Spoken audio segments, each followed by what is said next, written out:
Continuing in the chapter of locomotion and movement, in the third lecture today, we are going to talk about the mechanism of muscle contraction.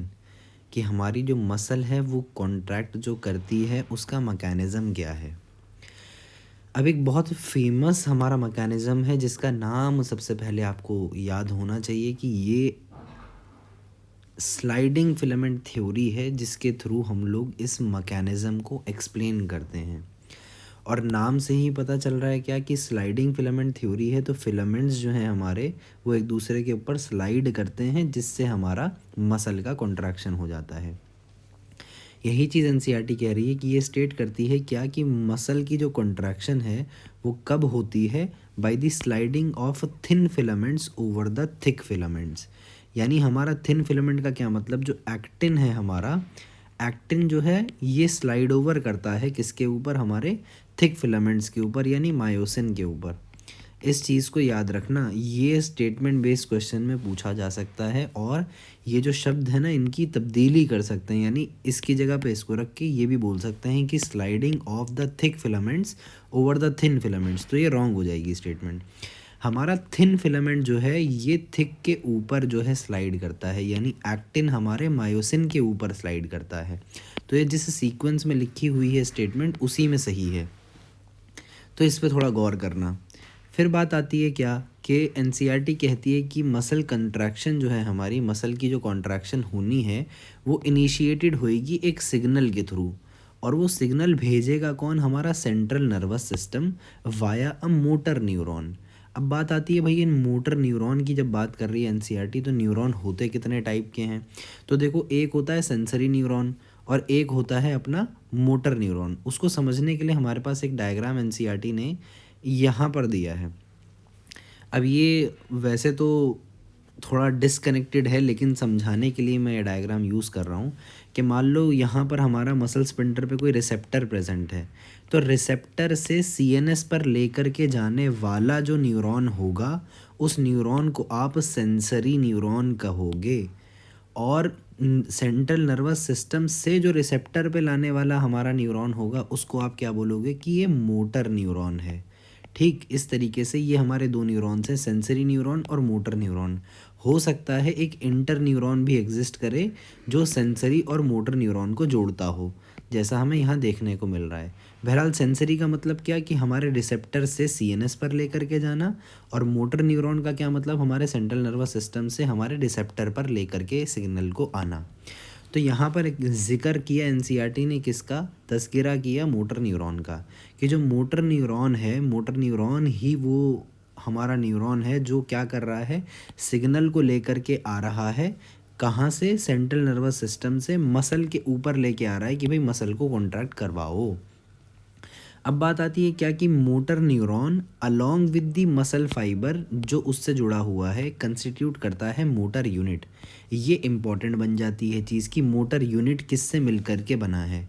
तो NCERT क्या कह रही है कि motor neuron जो है हमारा, इसके साथ साथ मसल का जो फाइबर है, इन दोनों को मिला के बनता है हमारा motor unit.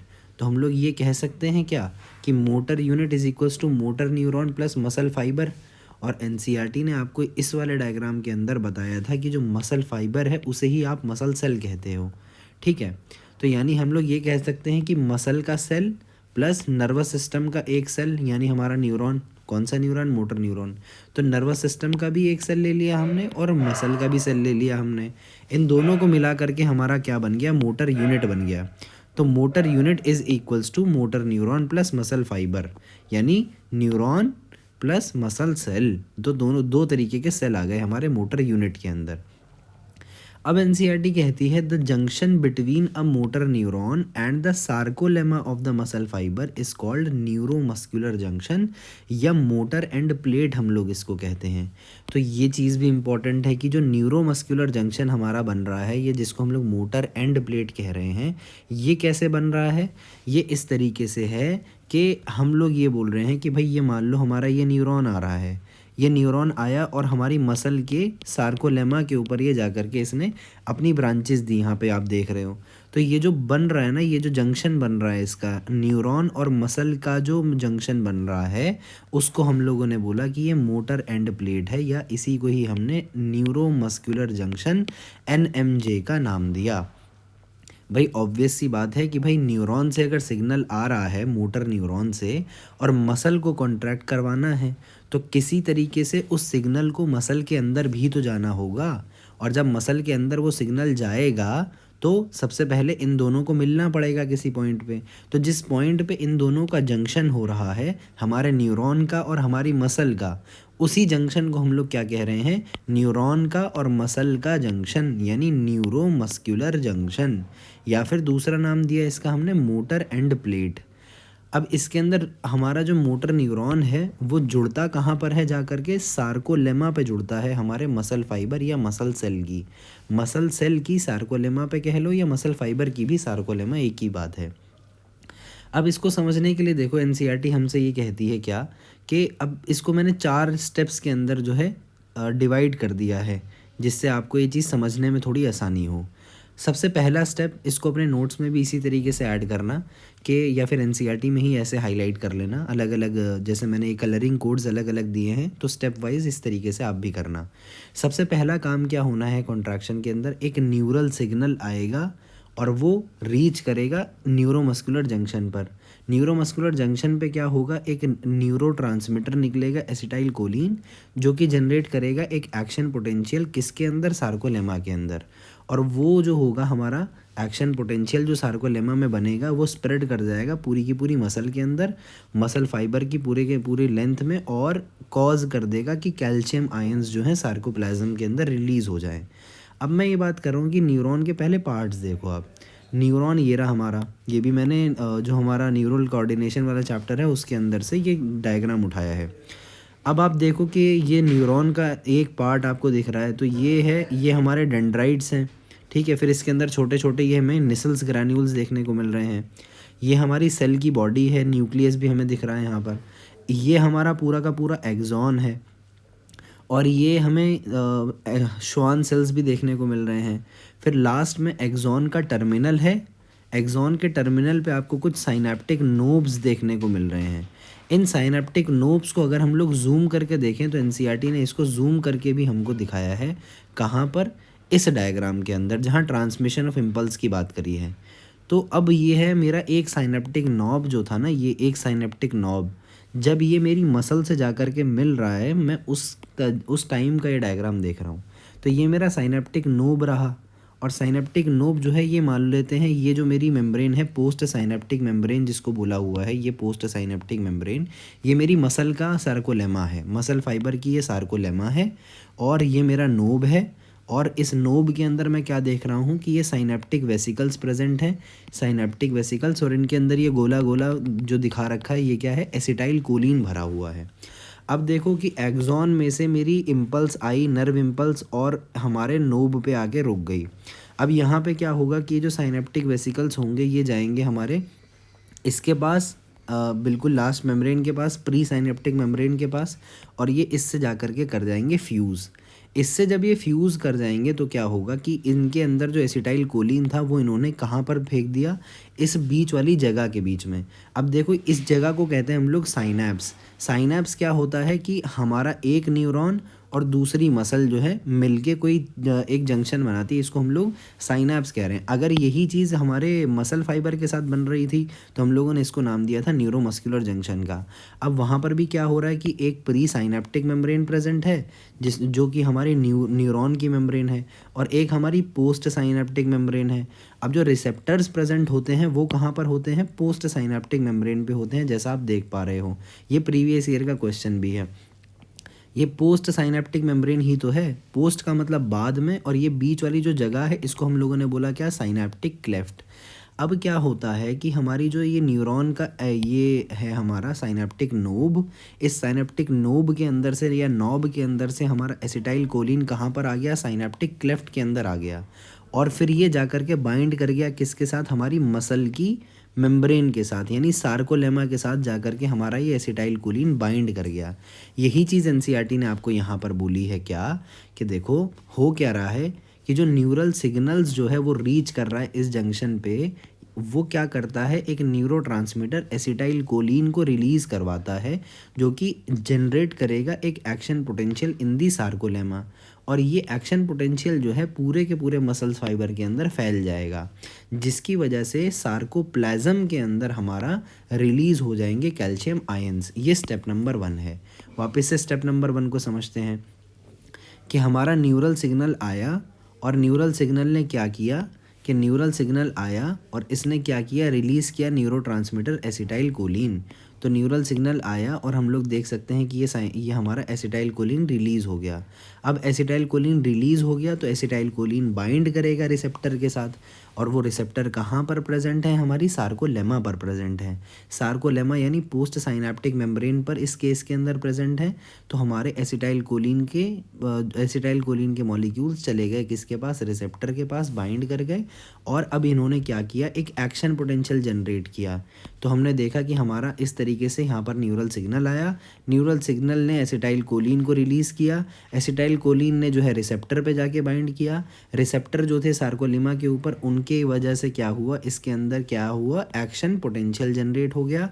Action potential generate हुआ हमारे किसके अंदर, सार्कोप्लाज्म के अंदर, और यहाँ पर जो है कैल्शियम आयन रिलीज़ हो गए।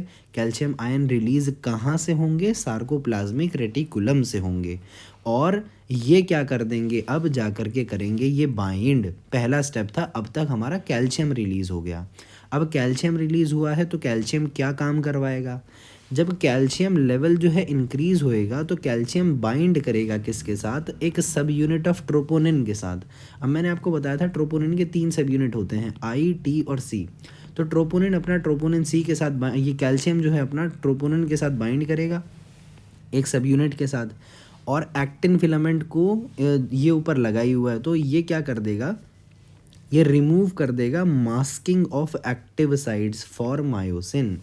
इसका क्या मतलब है, पहला स्टेप हुआ हमारा, किसी तरीके से हमने क्या कर लिया, कैल्शियम आयन को रिलीज़ करवा दिया। अब इस कैल्शियम आयन ने क्या किया है, एक्टिन फिलामेंट के ऊपर जो हमारा ट्रोपोनिन था, पहला ये ट्रोपोनिन पे जाकर के बाइंड किया, और इसने क्या किया, एक्टिन फिलामेंट के ऊपर जो मायोसिन के बाइंड करने की साइट थी उसको रिमूव कर दिया, उसका मास्क। यानी कैल्शियम के जुड़ने से क्या हुआ है, ये बहुत इंपॉर्टेंट है समझना, कैल्शियम के जुड़ने से क्या हुआ है कि मायोसिन के लिए जो रुकावट थी कि उसकी एक्टिव साइट जो एक्टिन के ऊपर प्रेजेंट है वो छुपी हुई थी, अब कैल्शियम की वजह से वो एक्सपोज हो गई है। मैं वापस से यही बात रिपीट कर रहा हूँ, कैल्शियम के रिलीज़ हो जाने से पहला काम क्या हुआ कि कैल्शियम जाकर के बाइंड किया हमारे ट्रोपोनिन के एक सब यूनिट के साथ। हमारा कैल्शियम सबसे पहले गया हमारे सब यूनिट ऑफ ट्रोपोनिन के ऊपर। ट्रोपोनिन जो है किसके ऊपर प्रेजेंट होता है, ट्रोपोमायोसिन के ऊपर, और ट्रोपोमायोसिन इंटरकॉइंड होता है किसके साथ, एक्टिन के साथ। बहरहाल कैल्शियम बाइंड किया ट्रोपोनिन के साथ, जिसकी वजह से एक्टिन के ऊपर जो मायोसिन के बाइंड करने की साइट थी वो पहले तो ढकी हुई थी, लेकिन कैल्शियम के वजह से वो जो मास्क था वो खुल गया। अब क्योंकि मायोसिन के बाइंड करने का मास्क खुल गया तो मायोसिन के लिए रास्ता तो ओपन हो गया, डोरवे ओपन हो गया ना। तो मायोसिन क्या करेगा, अब एक्टिन के ऊपर बाइंड करेगा। तो इसको करने के लिए सबसे पहला काम क्या होगा कि मायोसिन के हेड के अंदर एक एटीपी जुड़ेगा, इस एटीपी को फिर तोड़ा जाएगा utilising the energy from the ATP hydrolysis. ATP का हाइड्रोलिसिस भी एनसीईआरटी ने दिखाया है कि ये 3 ट्रायंगल थे, 1, 2 और 3 ट्रायंगल थे, इसमें से अब हाइड्रोलिसिस करके एक ट्रायंगल को यानी एक फॉस्फेट को अलग कर दिया, एडिनोसिन ट्राइफॉस्फेट में से एक फॉस्फेट निकाल दिया, तो ये क्या बचा अब हमारे पास, एडिनोसिन डाइफॉस्फेट, एडीपी बचा, और एक पी अलग निकल गया। और इस एनर्जी का यूज़ करके हमने क्या बनाना है, सबसे पहले एटीपी जुड़ा, फिर एटीपी का हाइड्रोलिसिस हुआ, तो मायोसिन जो फिलामेंट है इसका ये हेड है जो गोल गोल है। अब ये जुड़ जाएगा इसके ऊपर और इसी को हम लोग कहेंगे कि ये क्रॉस ब्रिज बनाता है। मायोसिन का हेड आप देखो कि जैसे ही ये एटीपी की हाइड्रोलिसिस हुई है उसके तुरंत बाद हमारा क्रॉस ब्रिज बन गया, यानी इस एक्टिन के ऊपर, ये एक्टिन हमारे 2F एक्टिन है, ये एक्टिन के ऊपर हमारा ये मायोसिन का हेड चिपक गया और इस चिपकने को ही हमने क्या बोला कि क्रॉस ब्रिज की फॉर्मेशन हो गई, फॉर्मेशन ऑफ क्रॉस ब्रिज। तो क्या क्या हुआ है अब तक वापस रिपीट करते हैं। सबसे पहला क्या कि सीएनएस से सिग्नल आया किसके पास, हमारे न्यूरॉन के पास। न्यूरॉन जो है मसल के पास गया सिग्नल को लेकर के, जो हमारा साइनेप्टिक नॉब है वहाँ से एसिटाइल कोलिन रिलीज़ हुआ। एसिटाइल कोलिन जो है हमारे रिसेप्टर के ऊपर बाइंड किया, किसके रिसेप्टर पे, सार्कोलिमा के अंदर जो रिसेप्टर प्रेजेंट थे, सार्कोलिमा के ऊपर बाइंड करने की वजह से सार्कोप्लाज्म के अंदर जो है हमारा रिलीज़ हुआ कैल्शियम आयंस का सार्कोप्लाज्मिक रेटिकुलम के अंदर से, और कैल्शियम आयन के रिलीज़ होने की वजह से एक एक्शन पोटेंशियल जनरेट हो गया हमारे सार्कोप्लाज्म के अंदर। और सार्कोप्लाज्म के अंदर जो हमारा एक्शन पोटेंशियल जनरेट हुआ है उसने क्या किया है कि ये जो कैल्शियम था हमारा, कि इसकी वजह से हमारा कैल्शियम रिलीज़ हुआ। सबसे पहली बात तो क्या कि हमारा जो न्यूरल सिग्नल आया उसकी वजह से कैल्शियम रिलीज़ हुआ, एक्शन पोटेंशियल की वजह से कैल्शियम रिलीज़ हुआ। कैल्शियम रिलीज़ होने की वजह से क्या हुआ है कि कैल्शियम हमारा ट्रोपोनिन के ऊपर जा कर के बाइंड कर गया, और ट्रोपोनिन ने क्या खोल दी, एक्टिन के ऊपर जो मायोसिन के बाइंड करने की साइड्स थी उसको अनमास्क कर दिया, डी मास्क कर दिया, या मास्क को रिमूव कर दिया। यानी अब मायोसिन जो है फ्रीली जो है इसके ऊपर चिपक सकता है। तो मायोसिन ने क्या हरकत दिखाई कि मायोसिन ने सबसे पहले एक एटीपी को पकड़ा, एटीपी को तोड़ा और एक एनर्जी को रिलीज़ किया, एनर्जी को रिलीज़ करके एनर्जी को यूटिलाइज़ किया और क्रॉस ब्रिज की फॉर्मेशन करी। क्रॉस ब्रिज की फॉर्मेशन करी तो क्या हो गया, अब हमारा हमने क्या देखा कि भाई क्रॉस ब्रिज की फॉर्मेशन में क्या हो रहा है कि हमारे एक्टिन जो फिलामेंट्स थे उससे हमारा जो मायोसिन है वो जुड़ गया। अब हम लोग स्टेप नंबर 3 देखते हैं कि मायोसिन हेड जो है हमारा बाइंड कर जाएगा किसके साथ, एक्सपोज्ड एक्टिव साइट्स के साथ जो कि एक्टिन के ऊपर प्रेजेंट है, और क्रॉस ब्रिज की फॉर्मेशन हो जाएगी। अब जो क्रॉस ब्रिज की फॉर्मेशन हुई है, क्रॉस ब्रिज की फॉर्मेशन होना, this pulls the attached actin filaments towards the centre of A band. Cross bridge का फॉर्मेशन होना क्या करता है, पुल करता है अटैच्ड एक्टिन फिलामेंट्स को towards the centre of A band. अब ये हमारा सार्कोप्लाज्म था, अब ये हमारा एक्टिन फिलामेंट है, तो इसको अगर खींचा जा रहा है सेंटर ऑफ ए बैंड की तरफ, इसका मतलब क्या हो रहा है, ये सार्कोमियर छोटा हो रहा है, इसकी लेंथ छोटी कर रहे हैं हम लोग, यानी कॉन्ट्रैक्शन हो रही है। यही चीज़ तो एनसीईआरटी कह रही है कि जैसी क्रॉस ब्रिज की फॉर्मेशन होगी, क्रॉस ब्रिज की फॉर्मेशन होना इज़ अ सिग्नल कि भैया जो एक्टिन फिलामेंट आपके अटैच्ड हैं उसको जो है सेंटर ऑफ ए बैंड की तरफ पुल करो मतलब अंदर की तरफ खींचो उसको। फिर बात करती है एनसीईआरटी क्या कि the Z line attached to these elements to these actins also are pulled inwards thereby causing a shortening of the sarcomere. अब क्योंकि भाई हमारे एक्टिन के साथ साथ हमारी जेड लाइन भी जुड़ी हुई है, तो जेड लाइन भी अंदर की तरफ खिंचती है जिससे हमारा शॉर्टनिंग ऑफ द सार्कोमियर हो जाता है, और इसी को ही हम लोग कहते हैं contraction. It is clear from the above steps that during the shortening of the muscle, यानी कॉन्ट्रैक्शन जब हो रही है, ये इंपॉर्टेंट है, याद रखना है कि जो आई बैंड होता है वो रिड्यूस हो जाता है, whereas the A band जो है अपनी लेंथ को रिटेन करके रखता है।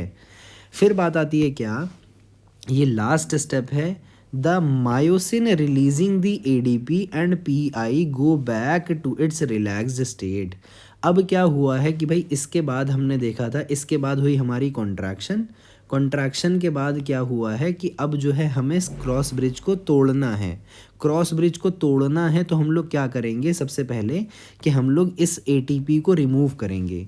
इस एटीपी को हमने रिमूव किया तो हमारा क्रॉस ब्रिज फॉर्मेशन टूटने के लिए अब क्या होगा कि मायोसिन क्या करेगा, रिलीज़ करेगा एडीपी और पीआई को। जैसे ही एडीपी और पीआई को रिलीज़ किया इसने, तो अब ये रिलैक्सेशन हो जाएगी, लेकिन अभी भी क्रॉस ब्रिज बना हुआ है। रिलैक्सेशन तो हो गई लेकिन क्रॉस ब्रिज अभी भी बना हुआ है। तो क्रॉस ब्रिज तोड़ने के लिए क्या होगा, फिर आएगा अपना लास्ट स्टेप, ये स्टेप नंबर 5 था। इसके बाद स्टेप नंबर 6 आएगा। स्टेप नंबर 6 बहुत इंपॉर्टेंट है, याद रखना, a new ATP binds and the cross bridge is broken. इसके बाद एक नया एटीपी बाइंड करेगा, जैसे यहाँ पर देख सकते हो, यहाँ पर मैंने अब क्या करा था कि ये जो लिखा हुआ एनसीईआरटी का इसको थोड़ा मिटा दिया था। अब बात आती है क्या कि इस नए एटीपी की वजह से ये जो क्रॉस ब्रिज था ये तोड़ा जाएगा और अपना वापस से उसी इनिशियल स्टेट पे हमारा ये पोजीशन हो जाएगी जिस पे हमने स्टार्ट किया था। इस तरीके से ये साइकिल कंप्लीट हो जाएगी। तो आपने एक चीज़ नोट करी क्या कि जब क्रॉस ब्रिज की फॉर्मेशन हो रही थी तो भी एटीपी का यूटिलाइजेशन हुआ है, और जब क्रॉस ब्रिज को तोड़ा जा रहा है, ब्रेकिंग हो रही है, तब भी एटीपी का यूटिलाइजेशन हो रहा है। तो ये इम्पॉर्टेंट पॉइंट है, ध्यान रखना कि ATP is utilized in both the formation as well as the breaking of the cross bridge। ठीक, फिर हम लोग बात कर रहे हैं क्या कि ATP is again hydrolyzed by the myosin head and the cycle of cross bridge formation and breakage is repeated causing further sliding। ये प्रोसेस कब तक चलता रहेगा? जब तक कि हमारा जो कैल्शियम आयन है वापस से सार्कोप्लाज्मिक रेटिकुलम के अंदर या सार्कोप्लाज्मिक सिस्टर्ने के अंदर भर नहीं दिए जाते। और जब तक ये भरेंगे नहीं तब तक जो एक्टिन फिलामेंट्स की जो साइड्स हैं, जो मायोसिन जिस पे बाइंड करता है, उसकी मास्किंग नहीं होगी। तो भैया इनकी मास्किंग करवाओ। कैल्शियम आयन को सबसे पहले आप सार्कोप्लाज्मिक सिस्टर्ने के अंदर भर दो ताकि कि ये जो एक्टिन की जो साइड्स हैं, एक्टिन के ऊपर जो मायोसिन के बाइंड करने की साइड्स हैं वो मास्क हो जाएं, और ये कॉज करेगा return of the Z lines back to their original position और अपनी रिलैक्सेशन हो जाएगी। The reaction time of the time fibre जो है वो वेरी करता है अलग अलग मसल्स के अंदर। जो रिपीटेड एक्टिवेशन होती है मसल्स की, इससे क्या हो सकता है, एक्यूमुलेशन हो सकता है लैक्टिक एसिड का। किस वजह से? Anaerobic breakdown of the glycogen की वजह से, जिसके जिसके जिसके वजह से फटीग हो जाता है, क्रैम्प्स पड़ने लगते हैं। अच्छा, अब हमने ये जब रेस्पिरेशन इन प्लांट्स वाले चैप्टर के अंदर हमने ग्लाइकोलिसिस के बाद देखा था कि अगर तो एरोबिक ग्लाइकोलिसिस नहीं होती है, एरोबिक कंडीशन प्रेजेंट नहीं है, तो क्या होगा कि हमारा जो है ये फर्मेंटेशन की तरफ चला जाता है। और फर्मेंटेशन के अंदर दो तरीके की फर्मेंटेशन होती थी, लैक्टिक एसिड फर्मेंटेशन और एथेनॉलिक फर्मेंटेशन। तो मसल्स के अंदर हमने वहाँ पर भी बात करी थी क्या कि एनारोबिक ब्रेकडाउन होगा ग्लाइकोजन का और लैक्टिक एसिड फर्मेंटेशन की तरफ हमारा रेस्पिरेशन चला जाएगा। और लैक्टिक एसिड जब इकट्ठा होएगा तो उसकी वजह से फटीग होएगा और दर्द वगैरह, क्रैम्प्स वगैरह पड़ने लगते हैं। फिर बात करते हैं एनसीईआरटी क्या कि मसल्स के बारे में बात कर रही है क्या कि मसल कंटेन करती है एक रेड कलर का ऑक्सीजन स्टोर करने वाला पिगमेंट जिसको आप मायोग्लोबिन कहते हो। मसल के अंदर क्या प्रेजेंट है? रेड कलर का। क्या कलर है इसका? रेड कलर का है। काम क्या है? ऑक्सीजन को स्टोर करने का इसका काम है। और नाम क्या है इसका? मायोग्लोबिन इसका नाम है। मायोग्लोबिन कंटेंट जो है कुछ मसल्स के अंदर हाई होगा, तो इसका जब कंटेंट हाई है तो रेड कलर का अगर हमारा मायोग्लोबिन है तो उन मसल का कलर्स कैसे होगा, कलर कैसा होगा? रेडिश कलर होगा। तो वो मसल्स जो है रेडिश अपीयरेंस देंगी। तो ऐसी मसल्स को हम लोग क्या बोलते हैं? रेड फाइबर्स बोलते हैं। तो रेड फाइबर्स जो है हमें देखने को मिलते हैं किस चीज़ के अंदर? जहाँ पर मायोग्लोबिन कंटेंट जो होगा वो हाई होगा। बात आती है क्या कि जो रेड मसल फाइबर्स हो गए हमारे, उनके अंदर प्लेंटी ऑफ माइटोकॉन्ड्रिया भी प्रेजेंट है। भाई ऑब्वियस सी बात है कि जब हमारा मायोग्लोबिन कंटेंट हाई है, इसका क्या मतलब है? ऑक्सीजन स्टोरिंग भी चीज़ हाई है। तो ऑक्सीजन को काम करने वाला बंदा कौन है हमारा? पूरा का पूरा माइटोकॉन्ड्रिया। सारी एरोबिक रेस्पिरेशन हो तो माइटोकॉन्ड्रिया में ही रही है। तो मायोग्लोबिन अगर किसी में ज़्यादा है यानी ऑक्सीजन कंटेंट यानी ऑक्सीजन स्टोरिंग कैपेसिटी उसकी ज़्यादा है, तो भाई उसके अंदर माइटोकॉन्ड्रिया भी तो ज़्यादा होनी चाहिए। तो रेड मसल फाइबर्स के अंदर हमें क्या देखने को मिलता है कि इसके अंदर मायोग्लोबिन भी ज़्यादा है और इसके अंदर माइटोकॉन्ड्रिया भी ज़्यादा है, जो कि यूटिलाइज कर सकती है लार्ज अमाउंट ऑफ ऑक्सीजन, जो कि स्टोर करा जाएगा इनके अंदर जब एटीपी की प्रोडक्शन होगी। यही लॉजिक एनसीईआरटी ने भी दे दिया आपको। तो यहाँ पर एजर्शन रीज़न भी बन सकता है। These muscles therefore can also be called as aerobic muscle. तो एरोबिक मसल आप किसको कह सकते हो? अपने रेड मसल फाइबर्स को कह सकते हो, क्योंकि इनके अंदर मायोग्लोबिन का कंटेंट भी ज़्यादा है और माइटोकॉन्ड्रिया भी ज़्यादा है। ऑन द अदर हैंड, अब हम लोग कलर चेंज कर लेते हैं। On the other hand some of the muscles possess very less quantity of myoglobin. बहुत कम क्वांटिटी ऑफ मायोग्लोबिन है। तो मायोग्लोबिन का कलर कैसा था? मायोग्लोबिन का कलर था लाल रंग का। तो अगर बहुत कम लाल रंग है तो कैसा दिखेगा? पेल या फिर वाइटिश दिखेंगी ये मसल्स हमारी। तो इसीलिए इनका नाम क्या पड़ गया हमारा? वाइट मसल फाइबर्स या वाइट फाइबर्स पड़ गया इनका नाम। अब जब इनके अंदर मायोग्लोबिन ही नहीं है तो माइटोकॉन्ड्रिया भी रह के क्या ही करेंगे। तो इसलिए इसके अंदर क्या देखने को मिल रहा है कि mitochondria are also few in them, बहुत कम ही माइटोकॉन्ड्रिया है, बहुत कम ही इसके अंदर मायोग्लोबिन है। लेकिन इसके अंदर ख़ास बात क्या है कि जो सार्कोप्लाज्मिक रेटिकुलम है, यानी कैल्शियम आयन को स्टोर करने वाला जो हमारा पूरा का पूरा चेम्बर है, वो बहुत ज़्यादा होता है, और ये डिपेंड करती है एनारोबिक प्रोसेस ऑफ एनर्जी के ऊपर। तो ये डिफरेंसेस हमने याद रखने हैं। पहला डिफरेंस क्या हो गया, रेड मसल फाइबर और वाइट मसल फाइबर के अंदर, इनके नाम से पता चल रहा है, इनके कलर से पता चला क्या, मायोग्लोबिन का कंटेंट रेड कलर का है तो रेड मसल फाइबर में ज़्यादा होगा। मायोग्लोबिन का काम क्या है, ऑक्सीजन को स्टोर करना, तो ऑक्सीजन को स्टोर करना है तो ऑब्वियसली फिर ये हमारी रेड मसल जो है एरोबिक हो गई, और ऑक्सीजन स्टोर कर रहे हो तो ऑक्सीजन से काम कौन लेगा, हमारा माइटोकॉन्ड्रिया, तो माइटोकॉन्ड्रिया भी हमारे रेड मसल फाइबर के अंदर ही ज़्यादा हो गई। ऑन द अदर हैंड, अगर मायोग्लोबिन की क्वांटिटी कम है तो ये इसका कलर पेल या वाइटिश दिखेगा। मायोग्लोबिन का कंटेंट कम है तो माइटोकॉन्ड्रिया की भी कोई ज़रूरत नहीं है, तो माइटोकॉन्ड्रिया जो है कम होंगी। और वाइट मसल फाइबर हम लोग इनको कह रहे हैं तो इनके अंदर कैल्शियम भी हमें देखने को मिलता है अच्छा खासा। और जब भैया इसके अंदर ऑक्सीजन की ही स्टोरेज नहीं हो रही है तो ये डिपेंड करेगी एनारोबिक प्रोसेस पर एनर्जी के। ये था हमारा पूरा का पूरा जो फिलामेंट की थ्योरी है, स्लाइडिंग फिलामेंट थ्योरी या फिर मैकेनिज्म ऑफ मसल कॉन्ट्रैक्शन पूरा। एक बार हम लोग क्विकली इसको रिवाइज करें ताकि आप खटाखट इसको याद कर लें कि मसल कॉन्ट्रैक्शन कब होगा, जब इनिशिएट होएगा एक सिग्नल हमारा सेंट्रल नर्वस सिस्टम के थ्रू। मोटर न्यूरॉन हमारा एक सिग्नल लेकर के आया, मोटर न्यूरॉन के सिग्नल की वजह से एसिटाइल कोलिन रिलीज़ हुआ। एसिटाइल कोलिन ने क्या किया, सार्कोप्लाज्म के अंदर क्या है एक एक्शन, सार्कोलेमा के अंदर जो है एक्शन पोटेंशियल जनरेट करवाया, और सार्कोप्लाज्म के अंदर पूरा का पूरा ये एक्शन पोटेंशियल फैल गया, जिसकी वजह से कैल्शियम आयंस हमारे रिलीज़ हुए।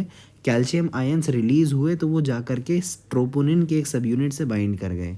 अब ट्रोपोनिन के सब यूनिट से बाइंड करने की वजह से क्या हुआ कि एक्टिन फिलामेंट के ऊपर मायोसिन के बाइंड करने की जो साइट थी वो खुल गई, रिमूव हो गया उसका मास्क।